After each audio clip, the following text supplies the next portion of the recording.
Après l'hommage populaire rendu à Johnny sur les Champs-Élysées, et en l'église de la Madeleine le 9 décembre dernier, tous les proches du chanteur se sont envolés vers les Antilles, plus exactement sur l'île de Saint-Barthélemy, que toute la famille chérissait tant.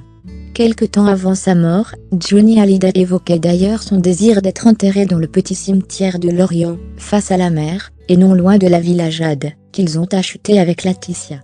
Ces dernières volontés, du moins certaines, ont donc été respectées. Le taulier repose depuis le 11 décembre là, où il a toujours voulu qu'on l'enterre une fois son jour venu. Mais si son inhumation sur l'île, ravagée par les ouragans en septembre 2017, a un temps paru bénéfique aux habitants, ils ont vite déchanté. Depuis la mort du roquet, c'est un ballet de visites incessants qui se joue face au Jojo Burger. Des dizaines de fans et de curieux piétinent les allées du cimetière pour jeter un œil à ce que devient la sépulture de Johnny. Et force est de constater que plus de 4 mois après ses obsèques, la tombe est toujours aussi fleurie et fournie. Bustier du chanteur, petits mots, photos, couronnes de fleurs et objets en tous genres, ornent la surface de la dernière demeure de l'interprète de J'ai oublié de vivre. Comme le cadeau de Laetitia, venue récemment rendre visite à son époux en compagnie de leurs 2 filles Jade et Joie.